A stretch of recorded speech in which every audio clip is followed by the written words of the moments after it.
अरे वो हम तारा से बात कही। बोला ना। हमार शादी कराना दो। कैसे हो? अपना छोटकी बहिनिया से। अरे बाप रे बाप, शादी करवा? हाँ। अब ही तू शादी करे लायक नहीं खूब बड़ा। काहे हो?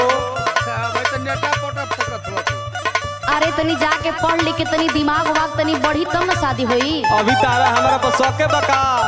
अरे एक पैसा के बुद्धि है नहीं के खाली दे बढ़ा के चलल बड़ा शादी करे। अच्छा सुना सुना। हाँ एगो सवाल हम तोरा से करल चाहत बनी। करो। यदि सवाल का जवाब सही सही दे लेबा तो हमरे छोटकी बहन से तोहार शादी एकदम फिक्स बा। बहुत बढ़िया, करो सवाल। सुना। सुनावा। कहाँ खुशी खुशी खुशी रोज रोज करेलन। सुना। कहाँ खुशी खुशी खुशी रोज रोज करेलन। लइका लइकी कब अपन कपड़ा उतारेलन।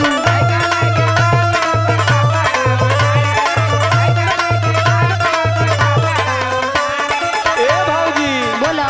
अब तू ये कुल बात हमारे से पूछबू। अरे बतावा ना, बतावा में कौन दिक्कत बा हो? ये कब कपड़ा उतारला ना कब पैंट खोले ले। नहीं तुम्हार बुद्धि ढेर देखत तनी ओभर हो गइल बा। आगे बात हम ढेरी। जब ना मनबू तो ला सुनो। बोला। घुसी पत्थरू मावा में रोज रोज करेला। घुसी पत्थरू मावा में रोज रोज करेले ना हाथ समय लइका लइकी कपड़ा उतारेला।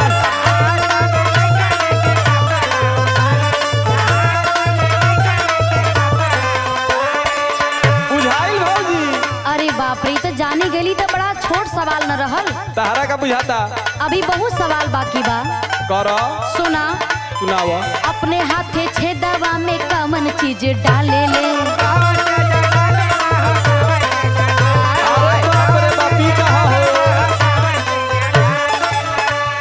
कौन काम के लइकी मजा खूब पावेले।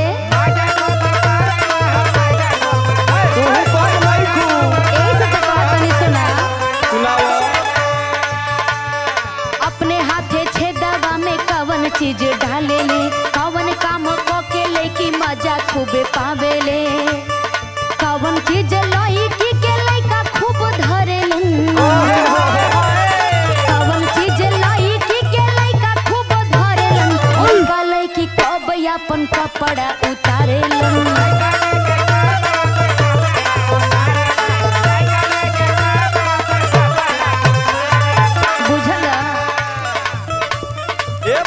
बोला।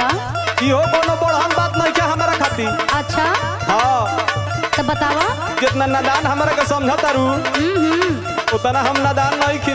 चला आज तो समझ में आइए जाई। सुनो। बोला।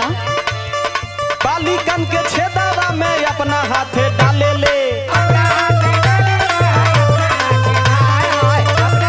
अरे बाप रे बाप। और सुनो। बोला। शॉपिंग करके लइकी सुना मजा खूबे पावेले। एकदम सही पकड़ ले बड़ा। हाँ पकड़ले पड़ले सही।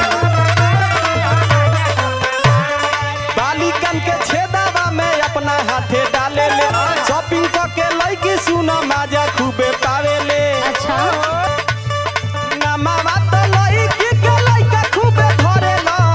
अच्छा। ना मामा तो लइकी के लइका खूबे धरेला। ना हाथ समय लइका लइकी कपड़ा उतारेला।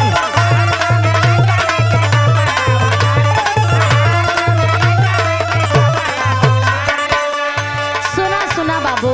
हाँ हाँ। इतना सवाल के जवाब तो दइए देहला एकदम। लेकिन अब देखा ऐसे भी ज्यादा हार्ड तोरा से हम सवाल पूछत बानी।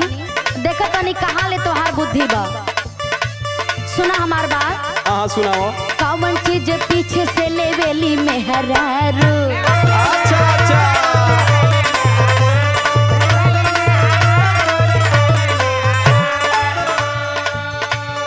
कौन चीज लंबा मोटे चाहे मेहरारू।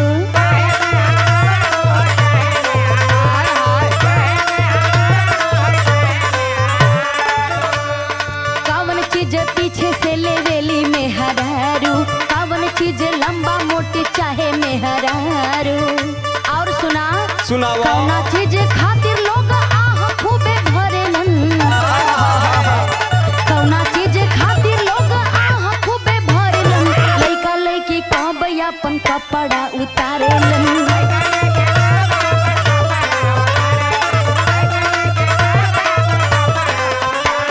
बोला बाबू बोला ए भौजी यही पर कहता रुझे ई हार्ड बा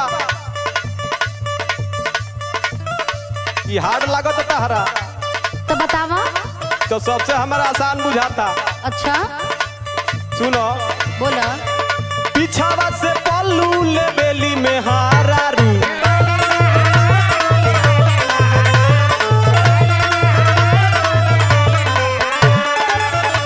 और का सुनो बोला लंबा और मोट छोटी चाहे में हारारू पहुंचल बड़ा सही जगह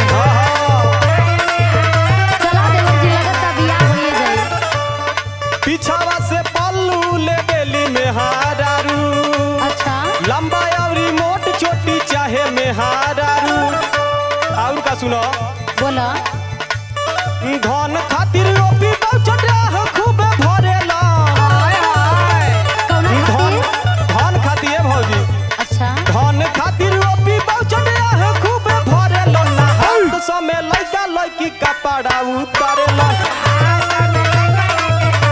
अरे वाह देवर जी चला तोहार बियाह होइए जाई लइका लइकी कब अपन कपड़ा उतारेलन ना हाथ समय लइका लइकी कपड़ा उतारेला लइका लइकी कब अपन कपड़ा उतारेलन ना हाथ समय लइका लइकी कपड़ा उतारेला जा हो जीत गइला अरे हम कबो जीतले रहिले हो।